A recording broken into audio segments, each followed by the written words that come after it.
Hello everyone and welcome back to the channel. Today we're going to be looking back at the infamous Jordan Peterson, a man who at one point I held some respect for. Though I never really agreed with him, I considered him to be an articulate counterpoint to many positions that I personally held. That perspective has certainly spiraled down quite a bit over the past few years, basically reaching its absolute bottom when he decided that to deal with his addiction problems he would put himself into a coma rather than going through the hard work of actually dealing with his addiction. Recently, he's come back into the public eye over some issues regarding the Canadian Supreme Court and some of the horrible things that he said about trans people. We'll be taking a look at that, as well as some of his takes on climate change and a few other matters, just as a demonstration of exactly how far off the deep end this man has truly gone. So with that, let's take a look at a conversation between him and his daughter Michaela Peterson. It's going to be a hell of a ride, so buckle up. So this investigation is caused by people around the world filing complaints against comments you've made on social media about the government, trans issues, and things you said on Joe Rogan. This is stuff that we'll be going into further detail on the further the video goes. However, just to preface this, when he talks about trans issues, he claims that children are getting their genitals mutilated, which is not true. He claims that puberty blockers cause sterilization, which is not true, and he claims that climate change is a hoax, which is something that he said on Joe Rogan's podcast. So he's not getting attacked for speaking truth to power, he's getting attacked for being a lunatic who goes on bizarre paranoid diatribes about issues he understands nothing about, yet has very strong opinions on, that are founded from an ideological basis rather than any foundation in reality or any of his understanding of the human psyche, which seems to be more and more limited the more and more I listen to the man. Well, they take three forms. You alluded to them. I've been very vociferous in my objection to the butchery of children that goes, and their sterilization, which I regard as a crime against humanity, by the way, and which my fellow colleagues on the psychological, psychiatric, and medical front have proved themselves none too courageous in opposing, shall we put it that way. And I'm perfectly happy about what I've said on all those fronts, because I regard what's happening with regards to so-called gender-affirming care as the worst professional scandal, I would say, since World War II. It's absolutely appalling on all sides. And it's certainly the case that since I made the comments that were objected to by the various complainants, none of whom, by the way, were clients of mine or even new clients of mine. Since I've made those comments, most European countries have radically backed off with regards to their support for gender-affirming surgery after it's been revealed that everything about it is a lie and a scam. And wow, so a lot to unpack there. First and foremost, let's talk about the quote-unquote mutilation of children's genitals. Nobody under the age of 18 gets SRS or GCS. That's just not something that happens, period. And second off, if you're trying to say that over the age of 18, a person is still too young to make these decisions for themselves, your daughter Michaela got breast augmentation at the age of 20. So where is this line where it's a child versus an adult? Rules for thee, but not for me. The hypocrisy is unsurprising, but very disappointing at the same time. Also, when it comes to Europe, as you put it, backing down from gender-affirming care for minors, that's false. That is not the case anywhere. The closest that you can get to that, in the UK, they closed down one of the largest gender-affirming hospitals in the country, but not because of some sort of ideological stance. They're doing it because they're going to be opening a larger and more specified facility to do that kind of work. On that level, you're just making stuff up. And again, given your approach to climate change, that's not surprising, but it is really quite pathetic and hypocritical. You seem to want to present yourself as some sort of a moral arbiter on children's health care, but instead you come across as an angry, bitter old man who really has no idea what he's talking about and simply holds a personal resentment towards trans people. You're not trying to defend the rights of children. You're simply being an obstinate curmudgeon when it comes to the rights and individual freedoms of young people. And again, not children, because children don't get SRS. They're, as you put it, genitals aren't being mutilated. They're simply given the opportunity and the choice to decide how they want to present themselves and their gender when they reach adulthood. But unfortunately, reality doesn't fit with your narrative, so you tend to ignore that and simply cry havoc every opportunity you possibly can. What am I doing? I'm doing something unethical by pointing out the fact that the climate scam is a preposterous pack of lies generated by people whose fundamental aim is nothing but power and control. And the climate apocalypse narrative is looking increasingly shaky. Let's put it that way. And this is where Dr. Peterson goes full tinfoil hat. The magnitude of things that are fractally wrong with the statements that he just said are, I could spend all day trying to break down piece by piece everything that he said that was fundamentally wrong in that piece. You think that, climatologists and environmental scientists, people along those lines, are looking for ways to enact their power and control over society? I'm sorry, you lost me there. Not only that, but this idea that the whole climate apocalypse narrative, there is no climate apocalypse narrative. There's climate change, and it's a very real issue that needs to be addressed. And the idea that it's on fundamentally shaky ground, to say the least, tells me that you really have no idea what you're talking about. On a very fundamental level, you don't understand what climate change is, how it works, how to remedy it, or what factors go into actually trying to change the outcome of increased CO2 emissions on our planet. There's so many things fundamentally wrong with what you just said that the idea that you hold a PhD or any sort of academic accolades is truly astonishing. A good number of years ago, my father interacted on a regular basis with a local journalist. During that time, they may have disagreed on a number of different issues, but they were always able to have a rational and reasonable discourse. That journalist then got into a car accident that caused him some head trauma.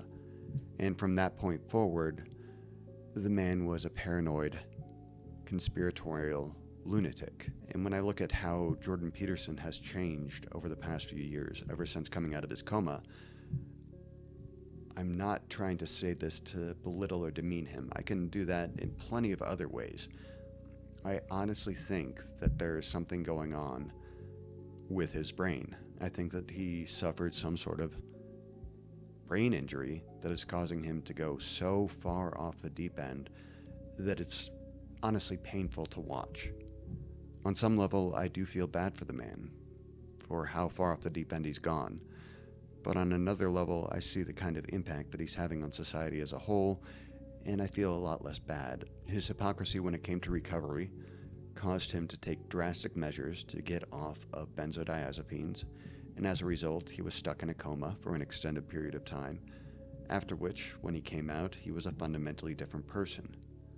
That 2AT describes how traumatic brain injuries work, and although the man is still articulate and still holds widespread accolades in various conservative groups, it doesn't change the fact that he's not running on all cylinders anymore. And when you watch him talk about stuff like this, particularly issues that he has no real understanding of, it becomes clear that he's again talking from ideology first and going through a myriad of conspiratorial viewpoints to get to his conclusion rather than actually looking at the data in front of him. They're always able to have a rational and reasonable discourse when it came to a myriad of different subjects. That journalist then got into a car accident that caused him some head trauma. And from that point forward, the man was a paranoid, conspiratorial lunatic. I'm not saying that to try and belittle that man. It's simply a matter of fact. And when I look at how Jordan Peterson has changed over the past few years, ever since coming out of his coma, I'm not trying to say this to belittle or demean him. I can do that in plenty of other ways. I honestly think that there is something going on with his brain. I think that he suffered some sort of brain injury that is causing him to go so far off the deep end that it's honestly painful to watch. On some level, I do feel bad for the man, for how far off the deep end he's gone. But on another level, I see the kind of impact that he's having on society as a whole, and I feel a lot less bad about what's happened to him. His hypocrisy when it came to recovery caused him to take drastic measures to get off of benzodiazepines, and as a result, he was stuck in a coma for an extended period of time, after which, when he came out, he was a fundamentally different person. That to a T describes how traumatic brain injuries work. And although the man is still articulate and still holds widespread accolades in various conservative groups, it doesn't change the fact that he's not running on all cylinders anymore. There's something deep down inside of his brain that is misfiring. And when you watch him talk about stuff like this, particularly issues that he has no real understanding of, it becomes clear that he's again talking from ideology first and going through a myriad of conspiratorial viewpoints to get to his conclusion rather than actually looking at the data in front of him. It's genuinely painful to watch. And I'm going to comply with it because I could tell them to go to hell. I'm not that thrilled about being a member of their club anyways, because I'm pretty sickened by the disgraceful conduct of my fellow psychologists in their absolute cowardice in failing to oppose this abysmal treatment of young people. So imagine for a moment that instead of talking about gender, he was talking about sexual orientation. Would it be abysmal to allow a person to decide who they want to love? Would it be more of a moral imperative to force them to go into conversion therapy and change who they are so that they can fit in better with society? I think even Peterson would see that as being, but when it comes to gender, then all of a sudden he's way off the deep end and talking about it as though it's something fundamentally different than sexual orientation, and that it's much less of an innate quality in a human being, and as a result, something that he can vilify. It's again this idea that he's speaking truth to power, that everybody else is wrong and he's the only one standing against it, that it has nothing to do with ideology, but instead that the science backs him up and everybody else is just politically motivated sheep who are refusing to accept the reality in front of them and are following something that's completely false in his mind. It's a very bizarre take to have. He wants you to decide between believing reality or believing him, and that if you're an earnest and honest person, you would follow him rather than the truth that is staring you in the face. The first thing I should say is there isn't really much that the college can do to me, practically speaking. Okay, so I don't practice as a clinical psychologist except insofar as I still have the designation. And insofar as I'm doing psychological work, let's say with my lectures and seminars and so forth. And so I have no income that's dependent on that. And as I said, it's a club that I'm increasingly appalled to be a part of. And the simplest thing for me to do would be to tell them to take their designation and do what they want with it, let's say, and wash my hands of it. And so why am I not doing that? Well, some of it's just pure stubbornness. It's like I'm not going to let a pack of half-witted ideological jackanapes steal something from me under the guise of moral intervention that I worked very hard to attain, that was difficult to attain, that was at one point very valid, and that I have served with distinction and appropriately the entire time. It's ideologically driven jackanapes. The irony of what he's saying there, I mean, it's perfect. It's a perfect exemplification of the statement that every accusation is a confession. The fact that he sees so much of this ideological dogma in those of the psychiatric and psychological community, but is unable or unwilling to see any of it in himself, is really remarkable, I have to say. It's again as though he sees rational discourse, the scientific method, extensive peer-reviewed studies regarding issues of gender, sexual orientation, as being nothing more than political tripe, trying to turn the psychological community of Canada into something that is founded in politics and ideology rather than reality. And again, the irony there is just astonishing. It's really quite remarkable. It's as though he can't be wrong, therefore his ideological position is the accurate one, in spite of running contrary to everything that they stand for at this point. Again, Jordan, they're not the crazy ones. They're not the ones starting with an ideological standpoint and coming to their conclusions. That's where you're at. And it's very clear to everybody outside of your little intellectual dark web bubble that that's in fact the case. Generally speaking, especially when it comes to a subject matter like this, if your peers that are also educated in this field are all telling you that you're fundamentally wrong,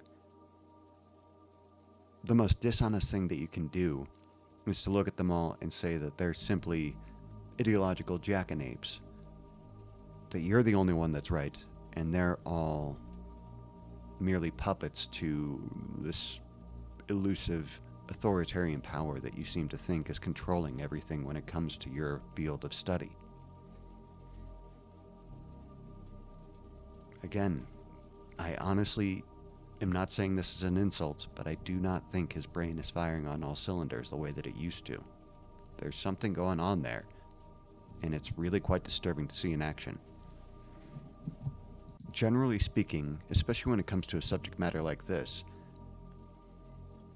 if your peers that are also educated in this field are all telling you that you're fundamentally wrong, the most dishonest thing that you can do is to look at them all and say that they're simply ideological jackanapes, that you're the only one that's right, and they're all merely puppets to this elusive authoritarian power that you seem to think is controlling everything when it comes to your field of study.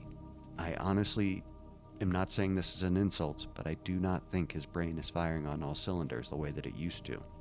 There's something going on there. Just to stand up and say that there's no evidence whatsoever for any of the claims that are being made by the gender-affirming, ideological, monstrous sterilizers and mutilators of children. Okay, then where is your evidence, Dr. Peterson? Where is your evidence that children are getting their genitals mutilated? Where is your evidence that puberty blockers sterilize individuals? Where is your evidence for any of your claims? Is it this vast conspiracy that's preventing this information from becoming widely available? Or is it simply, again, that you're starting from your ideological perspective and refusing to accept the evidence that's right in front of your face? All right, there's obviously more to this podcast between him and his daughter, but there's only one more segment that I want to touch on before I close out this video. And again, I'm coming at this from the perspective of an individual that used to respect Dr. Peterson.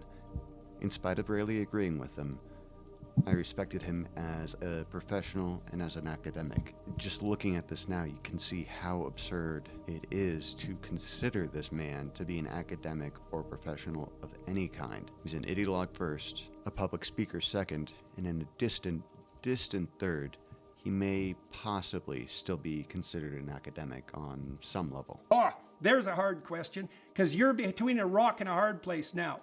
You can either assume that I'm the right-wing scoundrel, unable to control my tongue, that the left-wing radicals who don't like me would like you to presume, and perhaps they're right.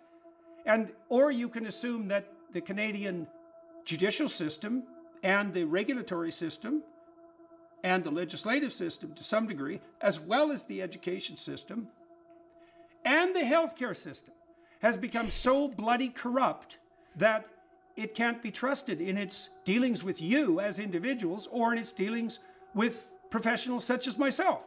And I suppose if I was the typical Canadian, it would be a lot easier to presume that I'm the unruly, far-right scoundrel that the leftists insist upon than to make the terrible judgment that the jig is up, boys and girls, and the Supreme Court of Canada itself can no longer be trusted to bear the responsibility to make the decisions that are appropriate to its domain.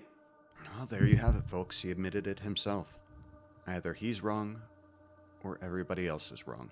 The fact that he can hold such an earnest position with such sincerity is genuinely unsettling. As I've said before, he's an ideologue first and a professional second. The fact that he's transitioned so much over such a short period of time, from being a rational academic who held some pretty strange views to this, reaffirms my belief that something happened to him. There's something going on with him mentally that has made him incapable of reasonably assessing his own positions or reality around him. Instead of trying to honestly assess these facts, he's instead doubled down on every ideological position that he's ever held. I wish there was some positive note to end on, but it's genuinely disheartening to see a man go this far off the deep end and not even being capable of recognizing how out of touch with reality he's truly become. And he's not become an outcast because of politics. He's become an outcast because of his own behavior. The fact that he's still articulate doesn't make him any less unhinged in his opinions. And the longer he goes, the further off the deep end he's going to get. So that's all I have for you today. Thank you very much for listening. Feel free to give me any feedback you'd like in the comments. Share this around if you want to. And I'll see you all again next time. Take care.